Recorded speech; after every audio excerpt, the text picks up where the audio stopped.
Welcome to the Mario Party Superstars Strategy Guide. This video series breaks down different elements of the game, allowing you to strategize more effectively and increase your chances of winning. This entry covers the item shops, specifically what items are sold and when. Previous entries in the Mario Party series, especially the GameCube era and beyond, usually sold only 3 items in the shop at any given time, and both the items sold and the price of the items sold would vary depending on the place of the player. However, Superstars isn't like that. It sells the same items at the same price to all players regardless of the place they're in. The only thing that does influence the items sold in the shops in Mario Party Superstars is in which half of the game you visit the shop.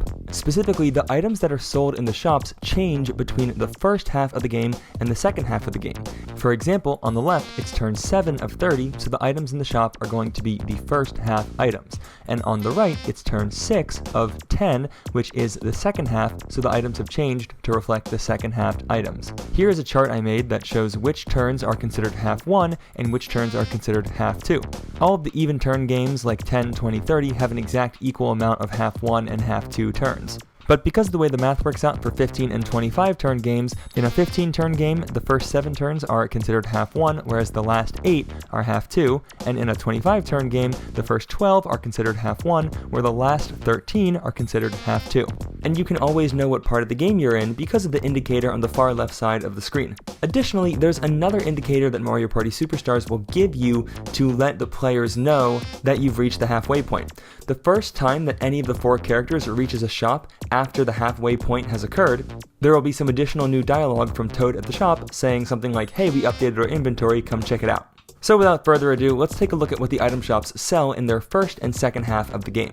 On Yoshi's Island, the one shop sells 5 items in the first half: a mushroom, a cursed dice block, double dice, a warp block, and a custom dice block. The only thing that changes in the second half is that you're available to buy a golden pipe in addition to the 5 already available items for purchase. So Yoshi's Island is pretty simple, just when the second half comes around, you can buy golden pipes. That's really it. On Spaceland, in the first half, the items that are sold are the skeleton key, the cursed dice block, double dice, the warp block, triple dice, and a custom dice block. The second half of Spaceland actually removes the cursed dice block and the custom dice block for the chomp call and golden pipe. I think many people wouldn't be terribly upset about the removal of the cursed dice block, but it is interesting that you can't buy a custom dice block after the second half.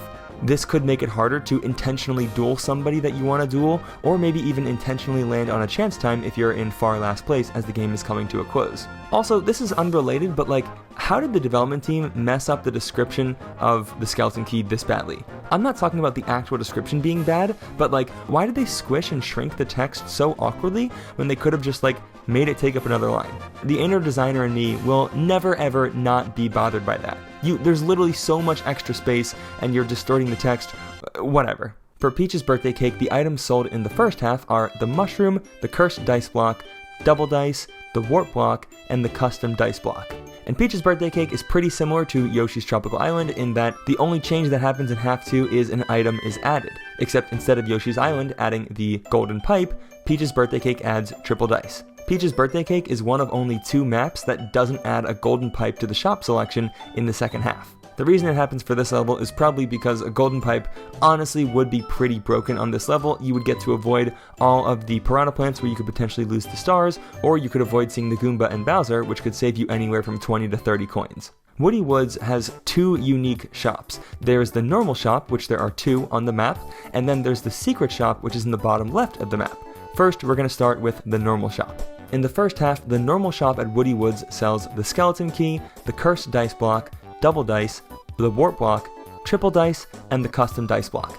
In the second half of the game, the normal shop removes the cursed dice block for the golden pipe.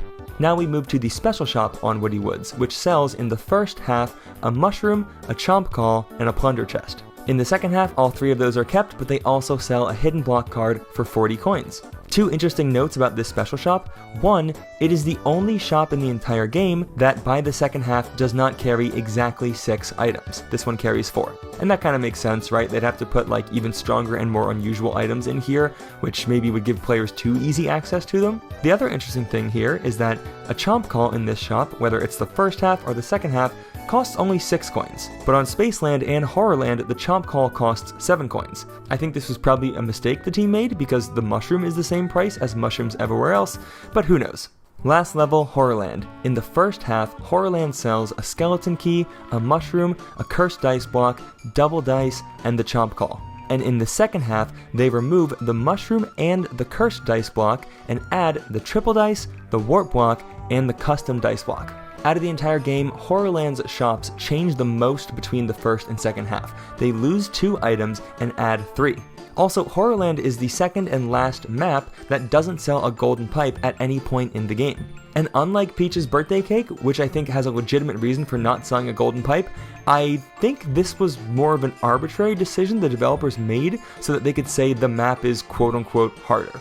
Like, honestly, is there a real reason to not sell a golden pipe on Horrorland when you sell them on Yoshi's Island, Woody Woods, and Spaceland? I'm not saying that this map is better or worse for not selling the golden pipes, because I think there's a big argument that they're broken in general. I think the developers just wanted a map that they could say arbitrarily, hey, this has 5-star difficulty, and one of the reasons for it having 5-star difficulty is we don't sell golden pipes. So now that we've gone over all the items, how can you actually use this information to your advantage? Well, the most important thing I see is that if you have the option of going near a shop or taking a different junction, you should consider the turn. For example, the junction without the shop might be better for you if it's the first half of the game, or you don't have a lot of coins, but if it's the second half of the game and you do have a lot of coins, realistically you would probably want to go towards the shop so you can buy a golden pipe. Basically, knowing what items the shops sell and in what part of the game helps you decide if you actually want to go in the shop and spend your money or go a different route and pursue a different strategy.